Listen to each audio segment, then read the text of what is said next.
You ever stand out there by Lake Mead, just east of Las Vegas, where the air burns dry and the rocks shine like old bones? It's quiet out there, too quiet sometimes. The kind of silence that feels like it's waiting for something. They say the desert never really forgets. It just buries what it remembers. And lately, it's been spitting things back out. It all started when the drought got bad around 2021. The water level at Lake Mead began to drop, faster than anyone had seen in decades. At first, people figured they'd find old boat parts, maybe a few fishing rods, things left behind when the marinas shifted. But no one expected what came up when the lake started to dry. That first summer, the shoreline pulled back so far, you could see the scars. White bathtub rings carved into the canyon walls, showing where the water once kissed the rock. The old lake bed turned to cracked mud, littered with rust and broken dreams. Then, on May 1st, 2022, a family out boating near Hemingway Harbor spotted something strange poking through the dirt. From a distance, it looked like driftwood. But as they got closer, they saw the edge of something round, metal, half buried in the clay. It was a barrel, rusty, sealed tight. The dad figured it might have been from the dam construction back in the 1930s. There's plenty of old junk out there from when they built Hoover Dam. So, he waited closer. But when the smell hit, he froze. He said it smelled like something dead, something that shouldn't have been trapped that long. Rangers came out, opened the barrel, and inside, they found a man's body, still wearing clothes from the late 1970s. A gunshot wound to the head, execution style. Vegas old-timers weren't surprised, not really. They just nodded, said, about time the lake started talking. See, back in those days, the 1970s, maybe early 1980s, the mob ran Vegas like a private kingdom. And when people crossed the wrong boss or stole a little too much off the tables, they disappeared. Nobody ever found the bodies, not until the water gave them back. A week later, on May 7th, another skeleton surfaced, this time near Colville Bay, about 9 miles northeast. The desert sun cooked the shoreline dry, and suddenly everyone realized this wasn't just bad luck. The lake had stories buried under it, and now it was telling them. If you stand out there now, you can still see it.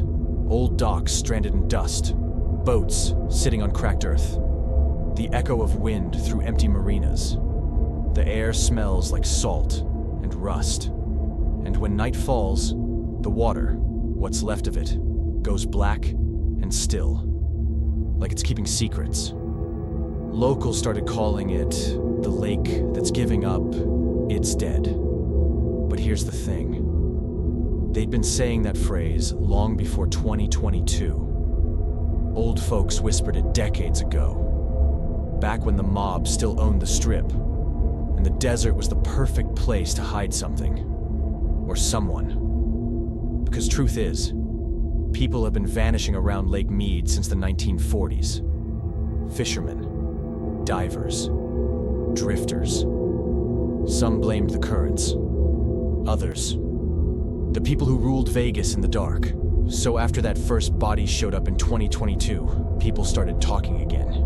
You could feel it in town, that mix of fascination and unease. Like the desert had started whispering its old secrets again. Vegas locals, they've heard those whispers before. See, Lake Mead isn't just a lake.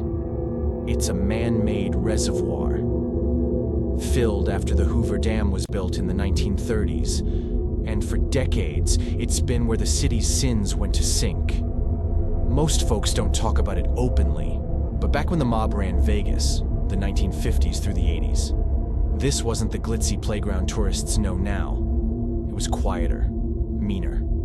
A place where a wrong debt or a loose mouth could end your story real fast. People would joke, mess with the wrong guy, you'll be swimming with the catfish at Mead. But that wasn't just a joke, because men really did vanish. Croupiers, debt collectors, hustlers, even a few who worked for the casinos themselves. No one ever found them. No cars, no clothes, just gone. And if you look at old police reports from that time, from the Clark County archives, you'll find the same phrase popping up again and again. Last, seen heading toward Boulder Beach. Departed late evening for Colville Bay, never returned. Presumed drowned. That's what made the discovery of that barrel so unsettling. It wasn't new. It was proof. Proof that the stories people whispered about in bars and diners weren't just tall tales. They were real. The man inside that barrel, he'd been shot in the head, left there like trash. The kind of execution that had one signature written all over it. Organized crime. The investigators narrowed it down. Late 70s, early 80s, based on his clothes. Polyester pants, metal zipper, soles that hadn't been manufactured since the Carter years. They said he was probably in his late 30s, a nobody on paper, but somebody once. The strange part is, whoever did it didn't even bother to weigh the barrel down right. It sat there for decades, rusting quietly at the bottom, until the drought pulled the curtain back. And once that curtain lifted, the lake didn't stop talking. A week later, another skeleton appeared near Colville Bay. Bones bleached by the sun, no clothes, no ID. Not far from the old Marina Road. That one turned out to be Thomas Erndt, a man who drowned in 2002. A tragic accident, sure. But by then, the world wasn't hearing accident. They were hearing another body. The desert has a way of blurring tragedy and crime. After a while, it all just feels the same. Loss swallowed by heat and silence. What really unnerved people, though, wasn't just the discovery itself. It was the realization that this was probably only the beginning. Experts said as much. The National Park Service even admitted it. With the drought worsening, the lake would likely reveal more. More remains. More stories. And that's exactly what happened. Within months, more bones surfaced near Boulder Beach. One set still had fragments of a belt buckle. Another, a single tooth. All waiting to be named. By then, investigators started revisiting cold cases. Missing persons from the 70s and 80s. The mob years. Names that had gathered dust in police drawers. People who'd gone out for a drive and never come home.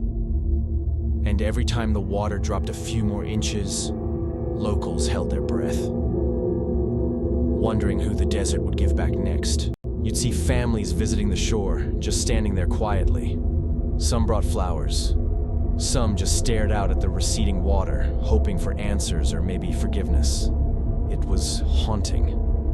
How grief and fear mixed with the heat that way. But the scariest part isn't what's been found.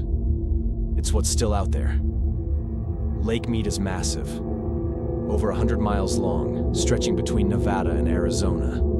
Even now, with the water so low, there are coves and trenches deeper than the Empire State Building is tall. Plenty of places for the past to hide. And maybe that's why people say when the wind moves just right across the lake at night, you can hear things. A splash. A faint metallic sound, like something rolling beneath the surface. Some say it's debris. Others say it's the barrels. The ones that haven't been found yet. Even the rangers don't stay too long out there after dark. They'll tell you it's because of coyotes or sudden shifts in the ground. But if you ever talk to them off the record, they'll tell you something different. They'll say the lake feels wrong at night, like it's breathing, like it's waiting. And as the water keeps dropping, whatever's left down there is getting closer to the surface. closer to the light. The thing about Lake Mead is that it's quiet now. Too quiet. The kind of silence that makes you feel like the water itself is listening. You'd think the story would end after the news crews packed up and the headlines moved on. But even now, people still stumble across bones. Some bleached by time, others still tangled in scraps of clothing. One of the park rangers said it best. Every time the water drops, the past rises. The barrel body was just the start. That rusted cylinder sitting half buried in mud, like it had waited patiently for decades. Investigators said the clothes matched the style from the late 70s. Bell-bottom jeans, a cheap nylon shirt, a belt buckle with a faded casino logo. That's what really spooked people around here. Because back in those years, Vegas was a different kind of town, one built on secrets. And Lake Mead? It was close enough to make someone disappear. The victim's identity still hasn't been confirmed, but rumors spread fast in small places. Old-timers talk about the outfit. Vegas mobsters who ran casinos, skimmed profits, and made sure their problems never resurfaced. Except now, they have. Then, there was Thomas Arendt. His story hits different.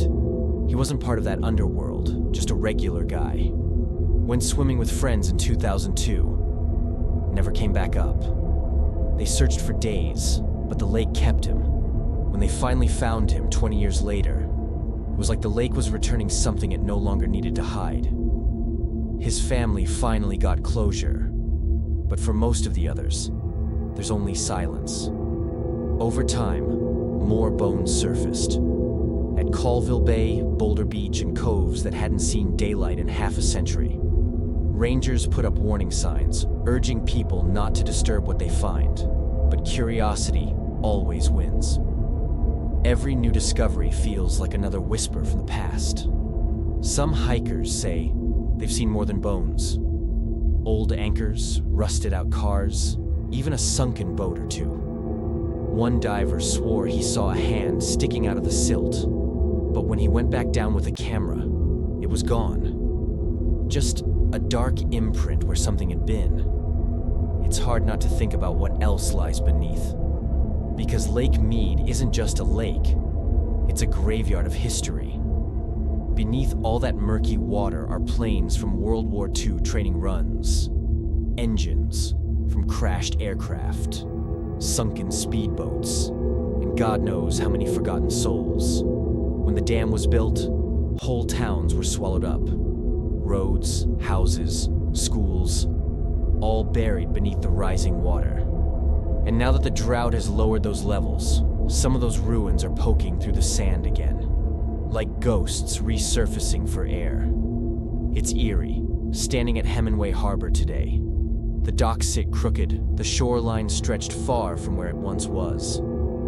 The old waterline marks the cliffs like scars. You can almost imagine the lake at its full strength, how deep it used to be, how easily it could swallow anything. The air feels dry, heavy with that dusty desert heat. And when the wind sweeps across the empty reservoir, it sounds like whispering. Some people say it's just the wind passing through the canyons. Others aren't so sure. A few locals have claimed to hear strange things after dark. Splashes in the empty coves, muffled voices echoing from the dry lake bed. One fisherman swore he saw movement near a half-submerged barrel at dawn. When he looked again, it was gone. Maybe it's imagination. Or maybe something's never left. You can laugh it off, sure. But think about it. That lake has held secrets since the 1930s. Bodies dumped, boats lost, lives forgotten. And now the drought is peeling it all back, layer by layer. The last ranger I spoke to said they expect to find more remains as the years go on. More bones, more stories, and maybe one day, the truth about that man in the barrel. But until then, every sunset over Lake Mead feels like the closing of a curtain. The light fades, the air cools, and the water, what's left of it, shimmers like polished glass. You can almost see faces reflected in it. And if you stay too long, you might start to wonder whose. So when you visit Nevada and you drive past that shimmering expanse of Lake Mead, remember what's hidden beneath.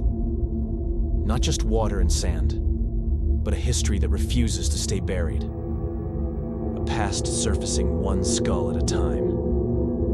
And if you're standing there at dusk, when the lake turns black and the wind picks up, listen carefully. You might hear a splash, or maybe just the sound of someone who's been waiting to be found. If this story unsettled you, remember, every part of it is real. Bodies, barrels, drought, and all. The truth doesn't always stay beneath the surface forever. Make sure to like, subscribe, and share your thoughts in the comments below. Who knows? Maybe your story will be the next one whispered by the fire.